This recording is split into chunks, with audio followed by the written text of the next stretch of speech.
Welcome to the Everyone's a Critic movie review podcast. I'm your co-host, Bob Zarrell. With me, as always, is professional film critic Sean Patrick.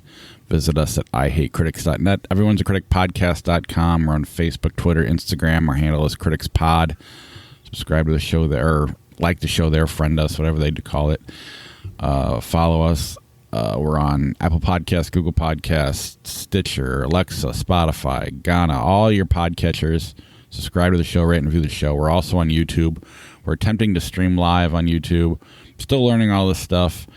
And then maybe we'll make it a Patreon bonus. Or maybe we'll just keep doing it because why not? We'll see what we're going to do. But patreon.com/criticspod is the best way to help support the podcast. I'm still waiting for my I Spit on Your Grave collection I ordered on Amazon. I think it arrived yesterday. I just haven't got my mail yet. So if you get to my house, don't take it before I get it. That's going to be our next Patreon bonus episode. So look forward to that. And I think that's... Oh, TeePublic. ihatecritics.net. Our TeePublic page is up in the right-hand corner. You can get things like this shirt I'm wearing, Lord of the Fitbit. I also bought all the other shirts, so I'll be modeling those every week if you watch this live. So, any news, or we just going to jump right into the show? I'm a little out of it at the moment. Nothing I can think of. Oh, wait, no. Christopher Nolan ripped Warner Brothers. He ripped them for their decision to move all their stuff to HBO. So did Denise Villeneuve. Yeah. He says they're killing Dune by doing this. That by thinking that they can try and do both or move them just to HBO Max. He says they're going to kill Dune. Which he's right. They're not going to make the money on that back just in subscriptions to HBO. You limit the theatrical on that movie, you're destroying it. Plus the experience of it. I mean, I know they're gonna put it out on IMAX, and IMAX is a different breed than your average theatrical. They can, IMAX can do things that others can't, like get a theater to actually carry a movie that they want to carry. But yeah, he's right. They're going to kill it. And Nolan Nolan went off from just the whole idea of it, which I thought was great. Well, yeah, I mean, those are two guys that, you're on camera. Those are two guys that, even though I don't like Christopher Nolan, he is very visually impressive. I mean, I don't like Interstellar, but it looks amazing. It was a really cool experience on the big screen. So it doesn't make sense on HBO. My hope is that Dune doesn't come out to late third quarter, early fourth quarter next year. Maybe they won't. Maybe they will change their mind. I'm going to probably see it in the theater anyway. Right. But hopefully they change their mind. And I think they definitely are going to be forced to. They're at least going to have to give theaters a window once theaters are open, because theaters are not going to go for this once they have the power back. Well, Disney's kind of doing it. They're just not doing 100%. I think they're like 4 out of 6 movies are going to Disney Plus or something like. I don't know. I didn't remember the stat, but I think you're going to see more things going straight to streaming. But for these big epic things that you need to see in a theater, they should be seen in a theater, not at home. I mean, how many times this year have I talked about movies that were probably good, but because my kids were in the other room yelling, ruining the whole experience. So yeah, I can't wait to get back to the theater, and yeah. So let's move on to our show, and we'll start with it's Meryl Streep week, by the way. So we'll start with Meryl Streep. We'll get back to Meryl Streep later on during the new releases in the classic, but let's start with the Prom. Prom is from director Ryan Murphy, the man who created Glee and American Horror Story, and has done a little bit in the movies. Not a big time, not many big time features, but this is a movie he made for Netflix that they probably would have put out in theaters if they had the opportunity. It stars Meryl Streep and James Corden as a pair of Broadway performers who start a disastrous play and decide that they need some way to overcome the disaster of this play. And so they decide to adopt a cause. And that cause is played by Joellen Pellman, who is a teenager in Indiana who's gay and wants to go to the prom with her girlfriend, who is going to reveal herself for the first time, essentially, at the prom. Well, this young girl will have to carry all of that by herself for a time. So they're going to go to Indiana with their big Broadway production, along with Andrew Reynolds and Nicole Kidman, and put on a big show and shame everybody into letting this girl go to the prom. And that story plays out very unexpectedly. And there's a lot you can predict about this movie, like everybody learning a valuable lesson and so on, and people growing as people. But the thing that I think is best about this movie is Joellen Pellman. She is a superstar. She is so fantastic. I fell in love with her from minute one of this movie. Just her pluck, her look, her everything about her, just everything was just wonderful. She was just this fully packaged superstar right off the bat. And then when she sings, it's like, wow, mind blowing. I've not been able to get the song Unruly Heart out of my head for the 2 weeks that's been since I saw it.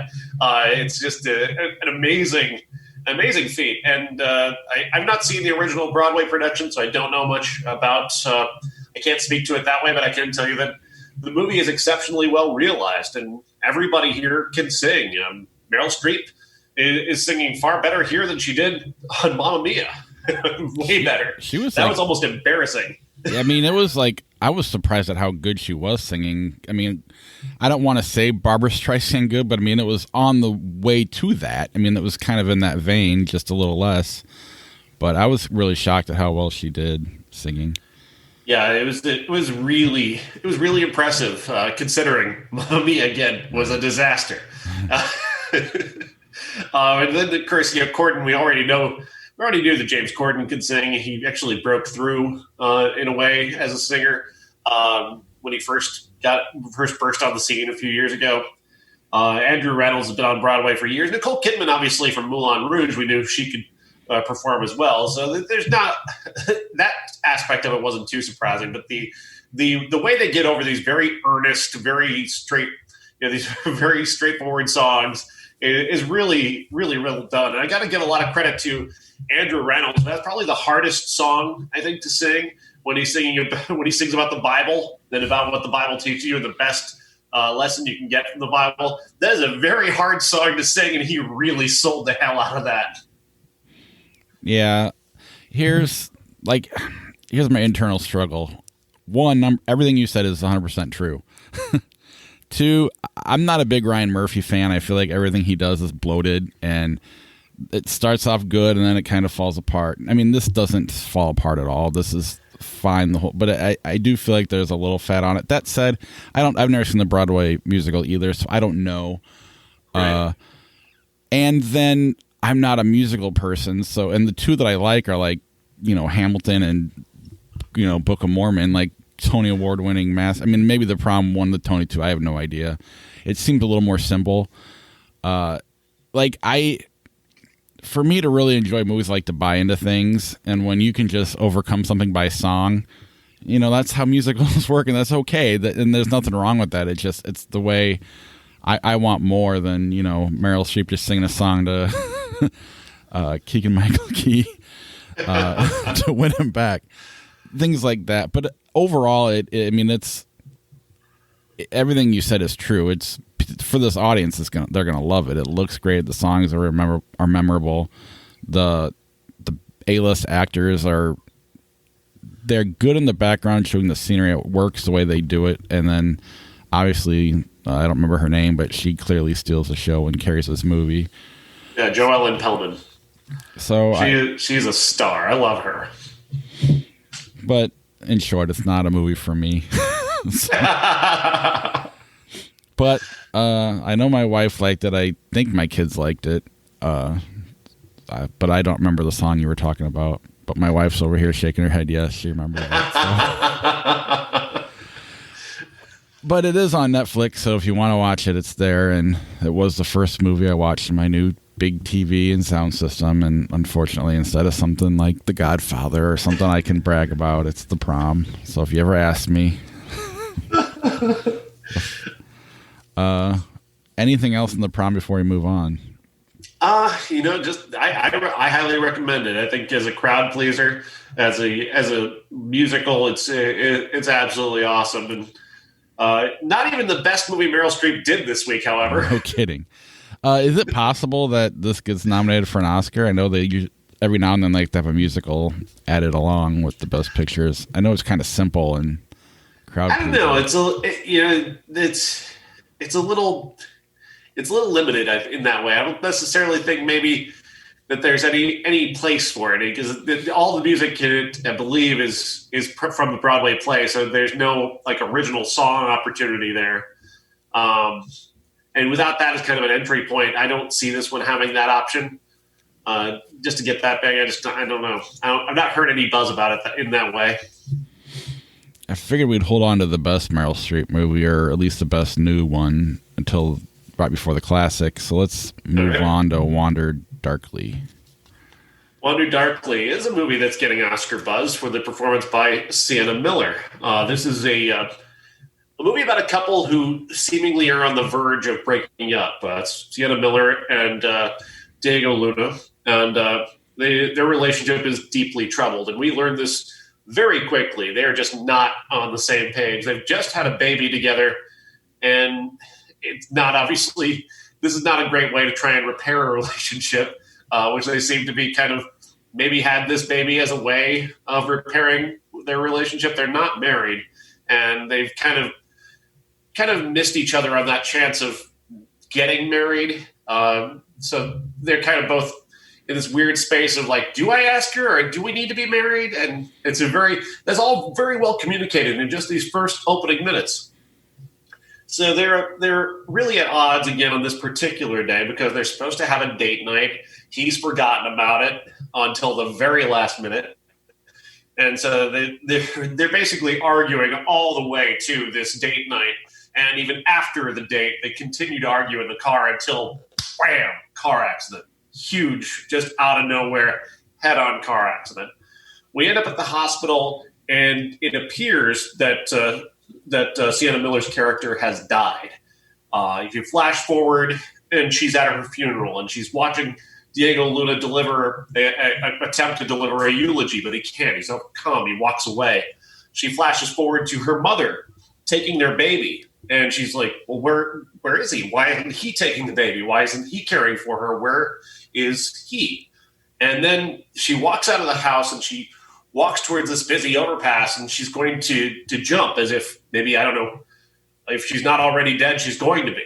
And suddenly he shows up, and he's able to talk to her and touch her, and they're interacting with each other.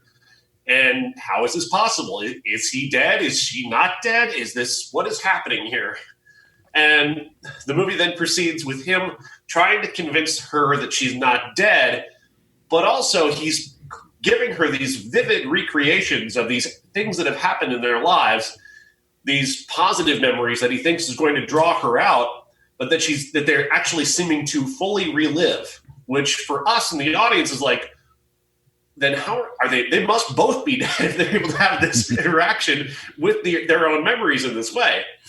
And it's very unreal, and it's very dreamlike. And then he comes to find that they've got very different views of what were these very positive things. On the one hand, they're memories that they have that they share that are positive, but then there's also memories that he has that she remembers a little bit differently, like him walking off to go talk to another woman that she always suspected that he was sleeping with, or him seeing her talk to a man that he didn't know that maybe she might have been sleeping with while they're together. And all this is building and building towards this amazing ending that really is unexpected and very moving. This is a really, really good movie. Sienna Miller is incredible in it, and I don't want to spoil anything. Sounds like I watched the wrong one. I forgot this was out this week until this morning when I was getting the show notes ready. I was like, oh yeah, Wander Darkly. It reminds me a little bit of that Casey Affleck movie, Ghost Story, but in a much better way. Like a much more watchable version of that. Much less boring. Yes. It sounds really good. Instead, I watched I'm Your Woman. That's what it's called. Sorry, my notes are off to the side instead of in front of me now. I'm Your Woman on Amazon. Did you watch that? Starring Rachel Brosnahan as a woman who's married to a criminal who one day just returns home. The husband just comes home and he's got a baby. And where did this baby come from? How did he get it? Who knows? But it's now their baby, and they're going to raise this baby. Allegedly, that is until a day or two later, one of his associates, his criminal associates, shows up and says, "Time to go. We got to get out of here right now. Bad things are happening. You need to leave. Take this $200,000 and go on the run with this person you never met, Cal, who's going to take her and put her up somewhere and try and hide her essentially from whatever the husband has done." And it's a thriller. There's a lot of thrilling stuff that takes place. She's got to, over the course of a couple of days, become a more independent and motherly person than she's ever been before in her life, taking care of this baby for the first time. She's going to end up interacting with Cal's family and getting involved with them, who have their own secrets, and it all kind of builds to not much, I guess, really. This movie is okay. It's got a lot of really strong aspects to it. Rachel Brosnahan is a hell of an actress, and she really makes this work, but I'm not sure what it is that I'm supposed to take away from this. Well, to me, it's borderline the worst movie of the year. Really? Here's why. And I think what they're trying to do is really neat, a really neat idea. It's kind of like if the Godfather followed Diane Keaton instead of Al Pacino. And I get it. Yeah. But there's not a lot going on to that character. And I understand you want to, and it's not, you're not making her the lead action hero. She's the one on the run. You don't know anything, so you're bored a lot. There's a lot of neat things about the movie. She's great in it. I thought the acting was good. I just thought the directing and the way it was put together was really sloppy. I thought the sound editing was terrible because they had a baby in it. And so they had to make the baby make noises, so everything in the scenes, and maybe it's just because I had the stereo system on and I could hear everything too much. But it bugged me because nothing really lined up, because when you have a baby in a scene, you never know what noise it's going to make. So it's like they muted the whole thing and then put it all in afterwards.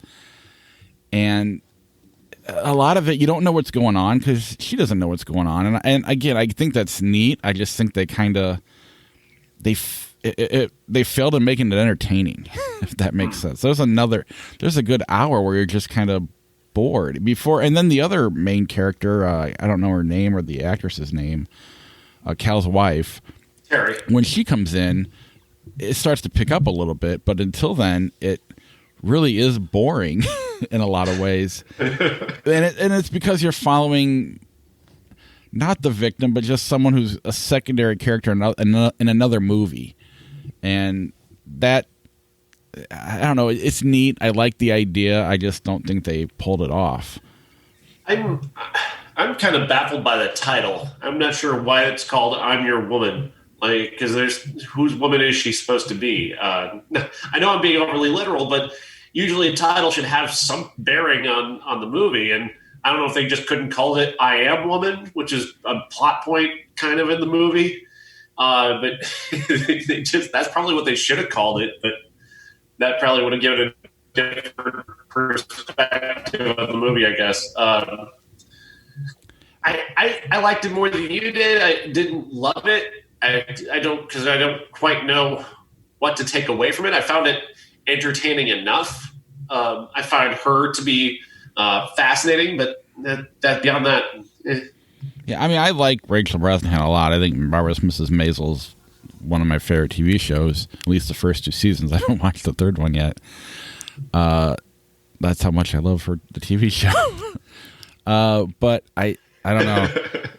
I think the name of the title is, I mean, I really do think they were going for take the secondary character in one of these 70s movies and follow that person around. And, you know, a part of me is like, is it just the 2020 trying to be woke? And instead, I'd rather just make her the lead, you know, make her Eddie instead of, you know, I'd rather see that movie than this. And that's why I think where they got the title from, I don't know. It just bugged me, and I thought it was boring. And I think they tried to do that with The Kitchen, and it was a huge mistake. That movie sucked. Right, but I mean, Charlize Theron's made enough of these movies where, I mean, obviously not Atomic Blonde, but she's been a good lead, and there's a bunch of other, you know, Scarlett Johansson's done it, and like Lucy. So I mean, it's been done good. But yeah, in that 70s feel, maybe not yet, but Pam Grier did it a lot. Anything else on I'm Your Woman or Wander Darkly for that matter? Wander Darkly. I think Sienna Miller is going to be competing for an Academy Award. I do. I think she's got to be at least in the conversation. She's that good. All right. Let Them All Talk. Let Them All Talk is from director Steven Soderbergh and starring Meryl Streep, Candice Bergen, Diane Wiest, and Lucas Hedges. The story of an author who is accepting an award.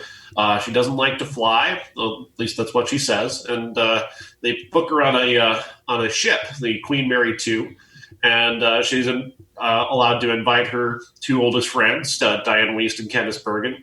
And along the way, we're going to find out why these three people haven't spoken in about 30 years regularly, at least not in person. And they've kept in touch and they're friendly, but they're not in each other's lives the way they were, years earlier. I went to college together, and something happened where Meryl Streep wrote a book that became very popular, and Candice Bergen believes that the book was about her. Diane Wiest has less to do with that aspect of it, but she's kind of the glue between the two of them, essentially. The go-between, the tertiary friend to both that has to exist in the middle for them to be able to be together.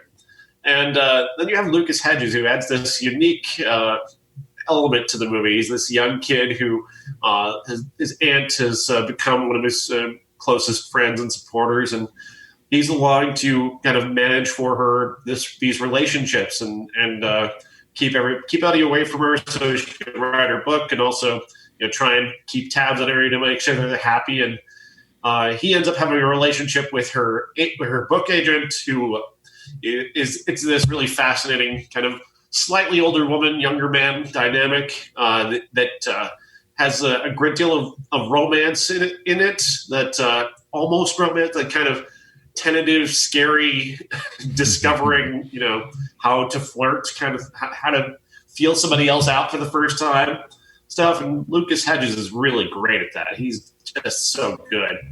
I love this movie. This movie's got one of my favorite moments of any movie this year, where Meryl Streep is giving a talk on the ship, because part of what the agreement is for the free trip is that she has to do a talk with the people who are on the ship, and she starts, instead of talking about herself and talking about her process or whatever, she starts talking about this author who inspired her, who is over 100 years earlier and has long since passed away, but whose work meant the world to her, and what a miracle it is that somebody else's work that old can touch somebody today in the way it has. And it's so beautiful. And of course, it's Meryl Streep delivering it. I mean, obviously it's fucking brilliant, but it really, this is such a magical, beautiful moment. And she's so brilliantly captured by Soderbergh in this moment. He's such a brilliantly observant director. He can melt into a background in the way that few directors can. He did that with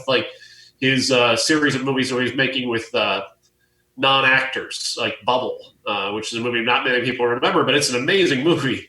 And he's just able to make his direction so quiet and so melted into the background that you feel like you're in the room with Meryl Streep as she's talking. It's like she's telling this to you, like you're in the audience, and it's amazing.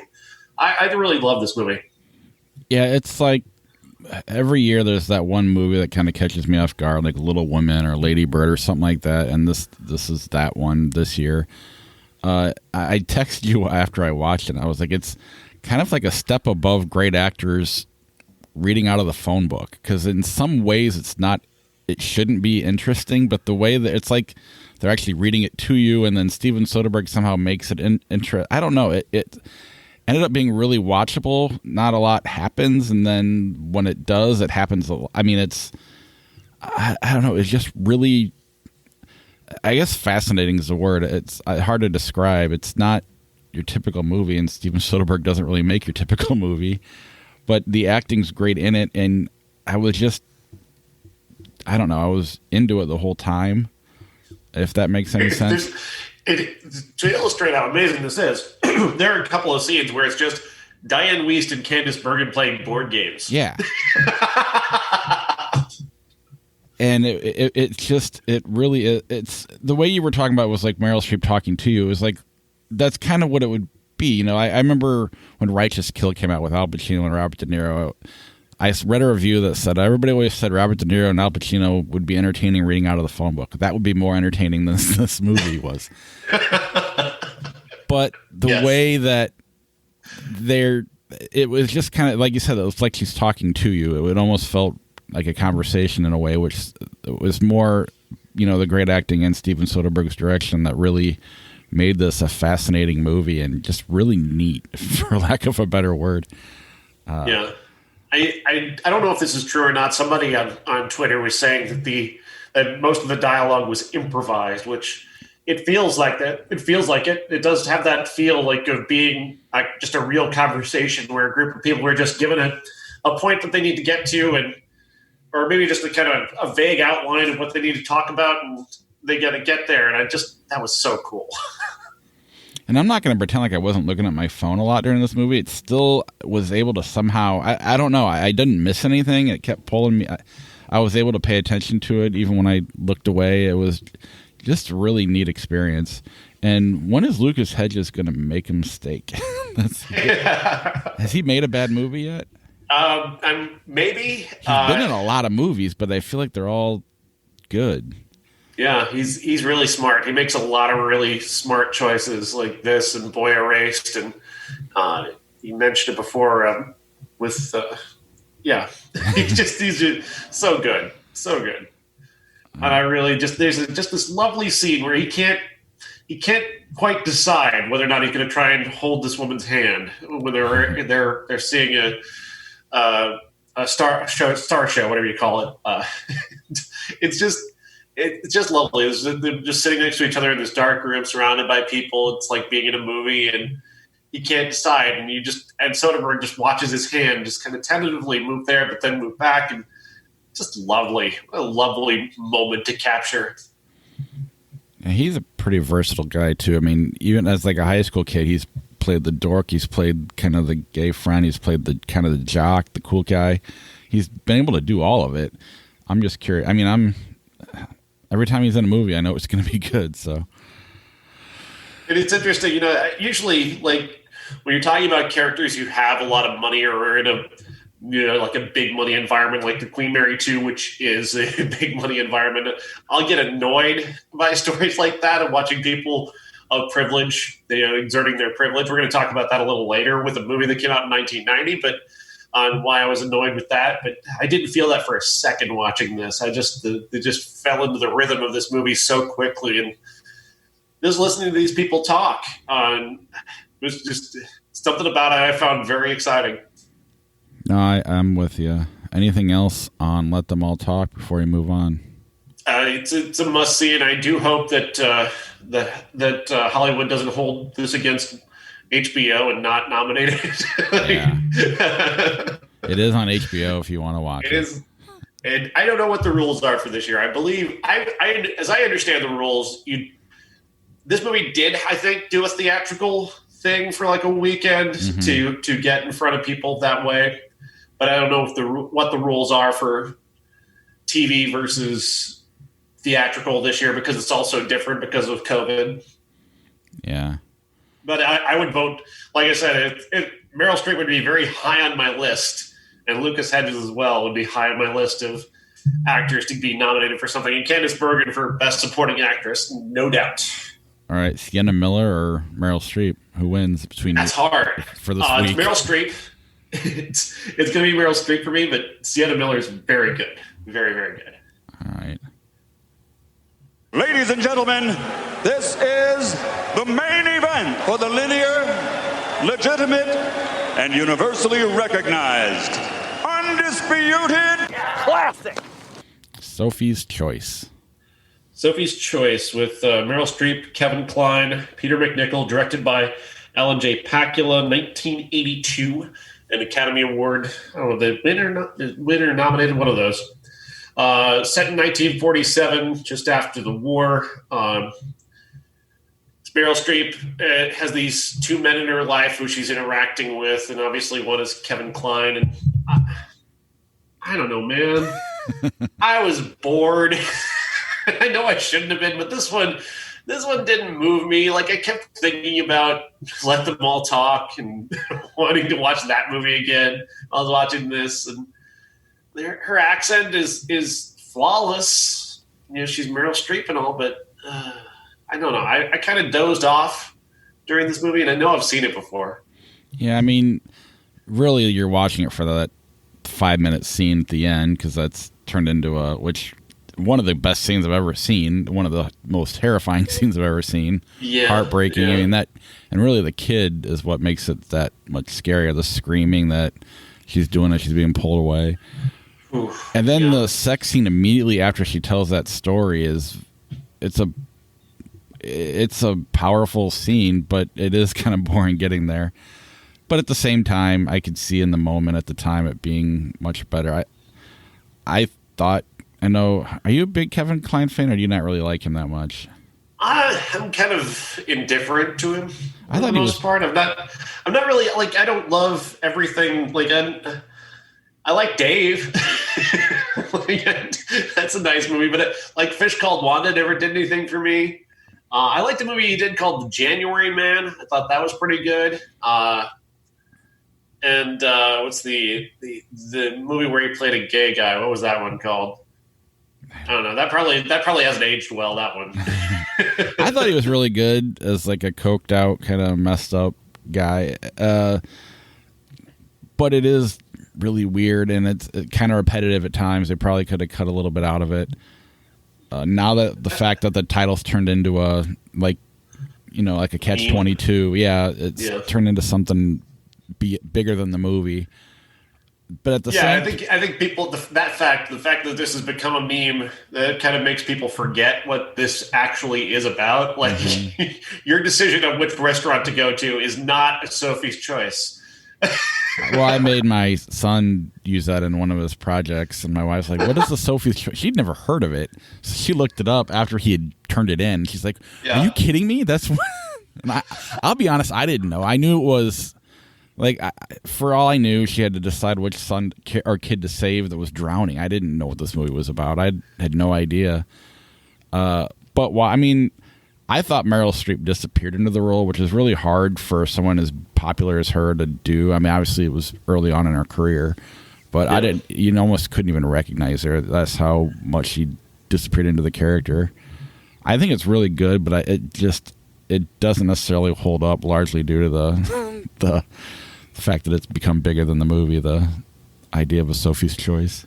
It's interesting, though, you know, when you look back and you think about Meryl Streep's career, she's done this more than once, becoming a meme. Like, she was also The Dingo Ate My Baby. That was also her. Yeah.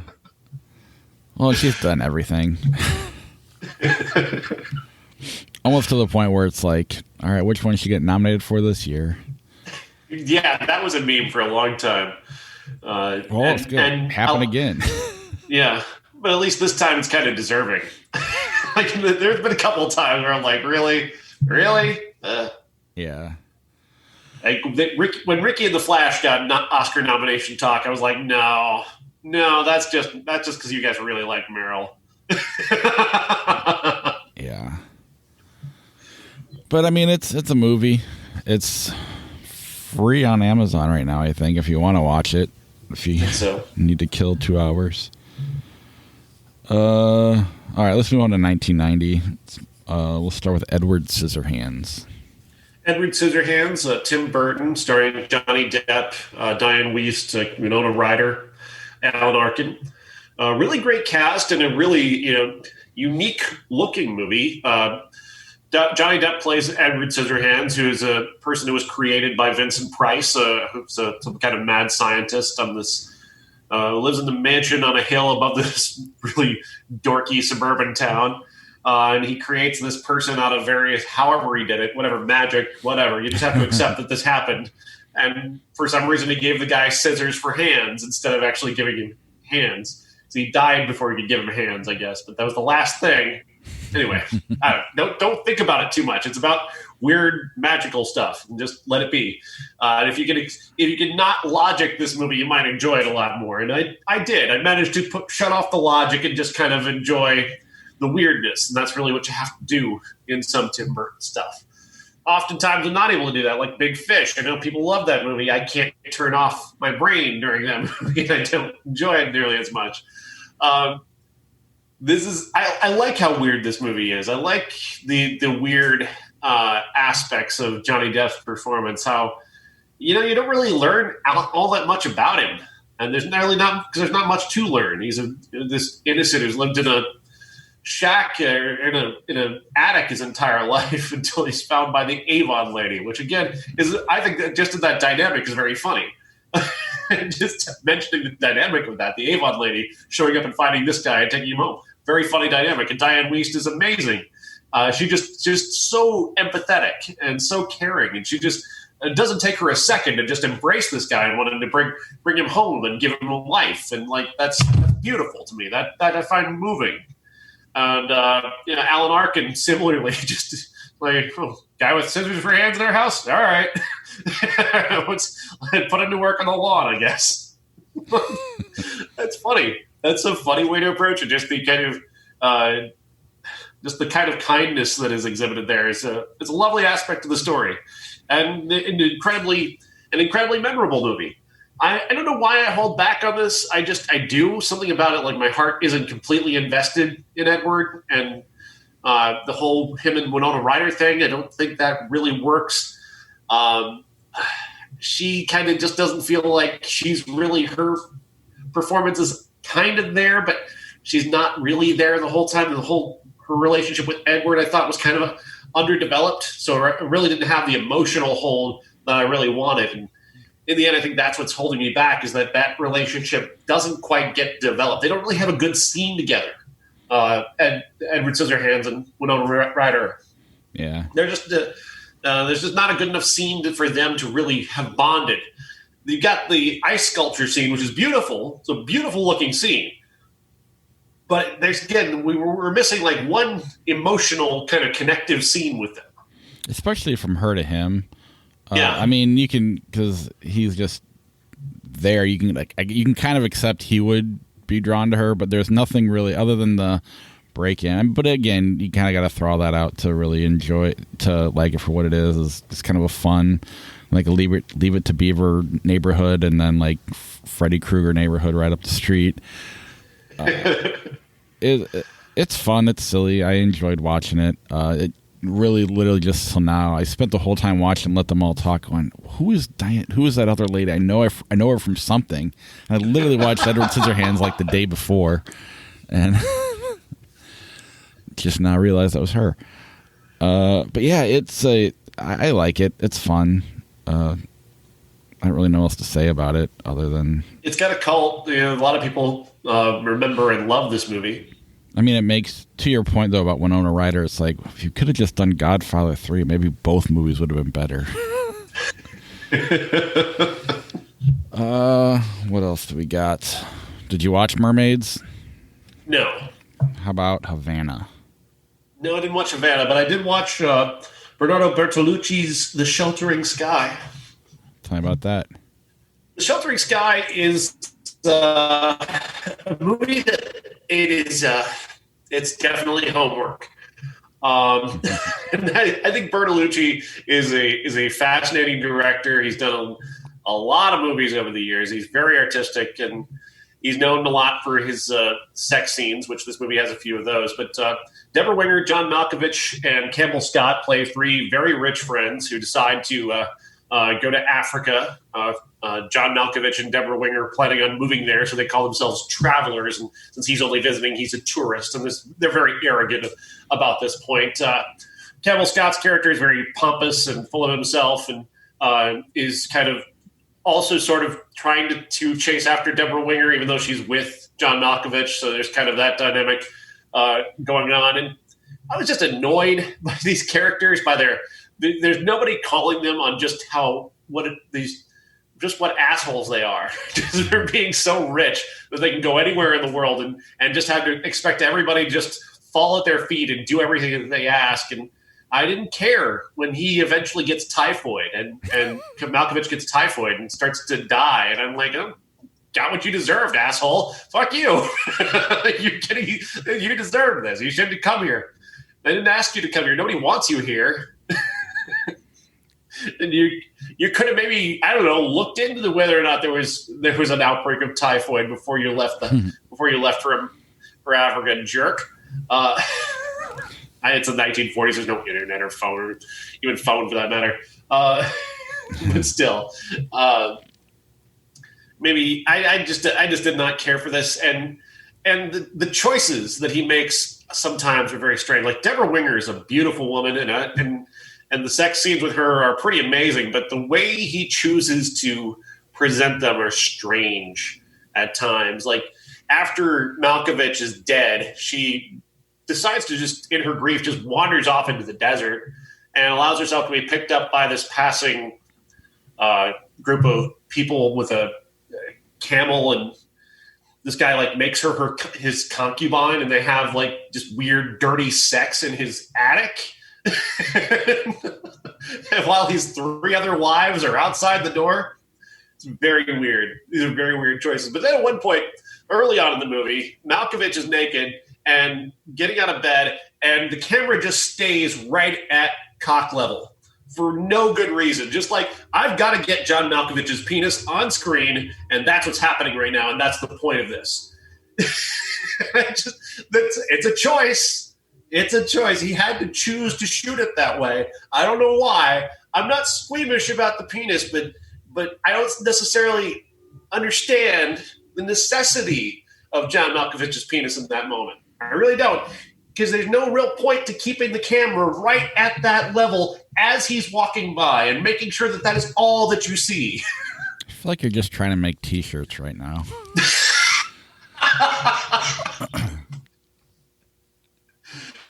The catchphrase, I don't see the necessity of John Malkovich's penis. Yeah, I feel like you wrote that down, and like I'm going to have to say it at some point in the show.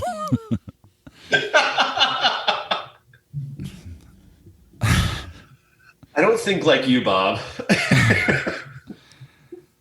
Yeah, I didn't watch it. In fact, I watched the other 1990 movie, which I'll get to in a second. But the reason I didn't watch Havana, this, or Mermaids is none of them had good reviews, so I just assumed they weren't worth watching. Yeah, I just ran out of time for Havana. I did watch Look Who's Talking 2, which is kind of like homework. Oh, darn it, I forgot to watch that. It's like when the teacher gives you a crossword puzzle as homework. That's kind of what it is. It's terrible. It's not that funny. It's way worse than the first one, which wasn't that good. And from what my wife tells me, worse than the third one with the dogs. And she tried to make me watch the third one. I'm like, wait 2 years or 3 years or whatever it is before. Just before Pulp Fiction turns John Travolta into a movie star again. I think this is the kind of homework you get from a cruel gym teacher who wants to harm you in some way. Yeah, I mean, kind of. It's just, I've seen it years ago. I won't ever watch it again because it's pure nightmare fuel. It's just awful. It's just a terrible, awful movie that it's an embarrassment all around. And then you add in Kirstie Alley, who's an embarrassment in her own right, and you just have a whole mess of stuff. I mean, to me, it's not like when you talk about the worst of the year. I don't like movies like this are too easy. This is like Nickelback. It's not. It's too easy to say sucks. It's just, I would have never watched it if she didn't want to show it to the kids. And then I remember when we watched Look Who's Talking, I totally forgot like the first 10 minutes is how babies are made. They explain it in great detail. But this one is not even... The kids learned a valuable lesson, then. I mean, my daughter already knew from South Park. But, and then my son, I was like, well, see, that guy was Vincent in Pulp Fiction, and the baby talking, that was actually the one who shot him in the bathroom. Oh, yeah. I'm not joking. The conversation did happen. But yeah, that's our show this week. Next week, we've got Ma Rainey's Black Bottom, the Bee Gees documentary. I'm going to try to watch Tenet that comes out, and then Ladybug was re-released. That's old. When did that come out? 1963. Yeah, so that's not our classic. That's just a re-release. We're gonna keep as a new one. Our classic's gonna be Diary of a Mad Housewife. What made you watch this? Kino Lorber is a company that does both new and classic movies, and they acquired a bunch of these movies to release exclusively for the first time on either DVD or Blu-ray. And Diary of a Mad Housewife and Ladybug have never been on Blu-ray before, so they acquired the rights to release them, and they're going to release them on December 15th. But they're both directed by Frank Perry and written by his wife, Eleanor Perry. And I had the opportunity to see them, to review them before they come out from Kino Lorber, and was absolutely blown away by both of them, to the point where I just want to talk about them now because they're so amazing and so bold. And I don't think anybody ever talks about Frank and Eleanor Perry. I don't think most people know who they are, and people should know who they are because they're incredible. They were an amazing team who did at least two and perhaps more. I mean, there's a movie of theirs, I think their most famous movie is called Swimmer, which has a big star in it whose name is escaping me right now, but that's supposed to be even better than these two, which makes me just want to see that now as well, and just everything that they've ever done, because for about a 10-year period they worked together, and then they ended up getting divorced at some point, and Eleanor Perry died in the early 1970s, not long after Diary of a Housewife, which is very sad, but partially why people don't remember them is because they were around for such a short period, at least comparatively to other amazing directing, writing teams. I'm looking forward to seeing both of them. And then in 1990, I mean, are we even able to break these up? I'm trying to look at the release date. It's so hard because of Christmas. They all just kind of come out every other day. Yeah. You got Awakenings, Almost an Angel. I'm not going to watch that. Hamlet, probably not going to watch that. The Russia House. Do you have 5 hours? To watch Mel Gibson's Hamlet. Bonfire of the Vanities, one of the great disappointments of all time. Kiki's Delivery Service. Kindergarten Cop, probably going to watch that, sadly. And Long Walk Home, all turned 30 this week. I might watch Bonfire of the Vanities again, just because. And then I'm trying to think, though, because after that is like Godfather 3, Green Card, and Alice. And that might be it. So we may be able to break these up over the next 3 weeks, because do we have 3 weekends left in December? Couldn't tell you for sure. Yeah, I don't know. It's all a blur. Yeah. But yeah, I can think of 2 at least. Yeah. But that is our show next week. It's also our show this week. Patreon.com/criticspod, the best way to help support the podcast. Also our TeePublic page at IHateCritics.net. Click on the up in the right hand corner to get yourself some podcast merch. And now we will play Flick Chart. Man, I can hear myself wheezing when I breathe, and it's pissing me. There we go. Happens to me all the time. All right. Paranormal Activity 2, Paranormal Activity or Old School. Can you see the screen, by the way? Yeah, I can. All right. I will go old school as well. 48 Hours or Chinatown? Chinatown. Yep. Moneyball, The Polar Express. Moneyball. Agreed. Across the Universe, Outbreak. Outbreak. Yeah. Wall-E, Crimson Tide. Wall-E. Agreed. Hopefully we agree the entire time. I can't find the quarter. Batman versus Superman, Dawn of Justice, The Fly. Batman versus Superman. I agree. Father Goose, ever see that one? No. All right. Road to Perdition, Dave. Road to Perdition. I'm going Dave. I don't like Road to Perdition.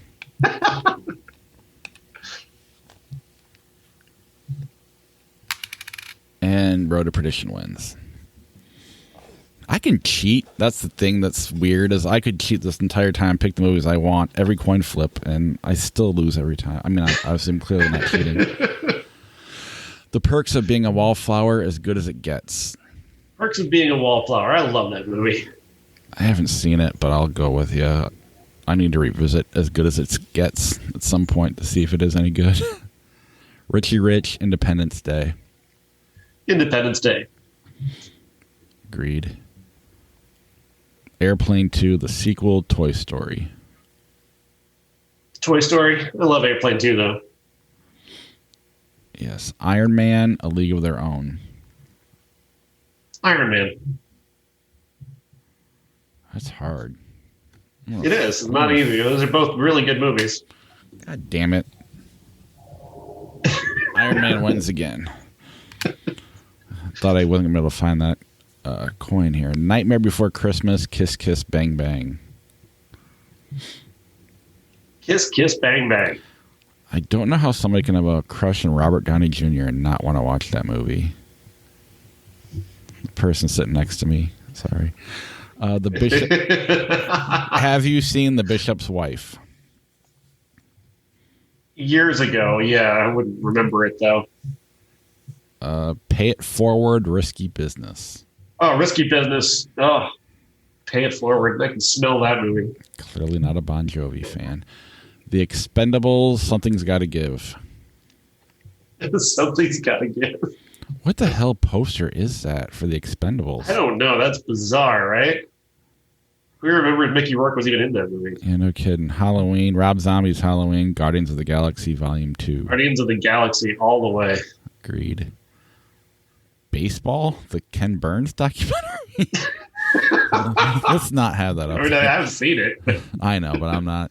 It's not really a movie. Fury, Frankenstein, 1931. Frankenstein. Oh, I didn't mind Fury, though. Zootopia, Boogie Nights. Boogie Nights. Agreed. Batman, 310 to Yuma, Alien versus Predator. Very easy. 310 to Yuma. Eternal Sunshine of the Spotless Mind, Goodfellas. Wow. It's Eternal Sunshine for me. I love Goodfellas, but I get the feels from Eternal Sunshine. That's Goodfellas for me, so let's watch you win another coin flip. Did I win? I can't tell. Yes. Holy cow. B movie, Matchstick Men. Matchstick Men. Okay. Red, Conan and the Barbarian. Red. Lara Croft, Tomb Raider, The Cradle of Life, The Cable Guy. Cable Guy, I guess. Or not, neither one's very good to me. Yeah. Jesus. Raging Bull, Blade Runner. Wow. It's amazing. Raging Bull? See, I was going to go Blade Runner. Flip it again. Raging Bull wins. It's nice to have a challenge for a change. It's like 4 this week, or 3 maybe. American History X, Red Sonja. Should we flip? Yeah, I don't care which one it is. I think I'll go American History X over Red Sonja. Fair enough. Babe, Manhattan. Manhattan. Jingle All the Way, Waxwork. Waxwork. Have you seen Waxwork, or are you just going against Jingle All the Way? Big Lebowski. Yeah, Airplane or Big Lebowski. It's the Big Lebowski. Point Break, Hangover Part 3. Point Break. No, I'm kidding. Oh, crap. You can't joke around. I was gonna pick Point Break anyway. I don't like Hangover 3 as much. Oh, yeah. Yeah, you're right. Death Proof. Godzilla 1998 or Death Proof. You choose Death Proof. Gone Baby Gone, Stigmata. Gone Baby Gone. Go, Turner and Hooch. Go. Chronicle 2012. Chronicle. Inkheart. Have you seen that one? Never even heard of it. I think I've seen it. I don't remember it. Godzilla. Oh, Jesus End Christ. of Days. End of Days. I'd rather watch that than Godzilla. 98 Godzilla. Yeah. For those who are just listening to this. Pet Cemetery 1989. Ratatouille. Ratatouille. Far and away. The Bodyguard. Funny Games. Funny games, actually. Saw 3 or Jurassic Park. That's tough. That's actually tough because I think the Saw movies are brilliant. That's my favorite of the Saw movies, I think. Maybe the first one. Man. But it's Jurassic Park. Yeah, it's so watchable and so well made. Yeah. Saw 3, I've got to look at Saw 3 as the entire, like, with all the Saw movies together. They all tell, like, a big story, so. See, I like the first 3, and then after that, I kind of lose interest. What's with Flipchart and Schwarzenegger today? We haven't even talked about Schwarzenegger today. I did say everything is Schwarzenegger. I did say Kindergarten Cop at one point. The 6th Day, Cats and Dogs. I mean, they both suck. The 6th Day. Never seen either one. Thor Ragnarok with the 40-Year-Old Virgin. Man, that's tough. 40-Year-Old Virgin. Yeah, I think so. Say Anything, Lucky Number 11. Again, wow, I don't know what to do. Say Anything. Yeah, more iconic, I think. Finding Forrester, Monty Python. Monty Python. And the Holy Grail, I guess I should be specific. Yeah. Megamind, The Dark Knight Rises. The Dark Knight Rises for me. I agree. Tron Legacy, Galaxy Quest. Galaxy Quest. Too Fast, Too Furious, Goldfinger. Too Fast, Too Furious. Ooh, well, this isn't that hard for me. The Thing, Alien. Yeah, it should be harder, but it's not. It's The Thing. Zack and Mary Make a Porno or Traffic. Zack and Mary. Yeah, it's probably supposed to be Traffic.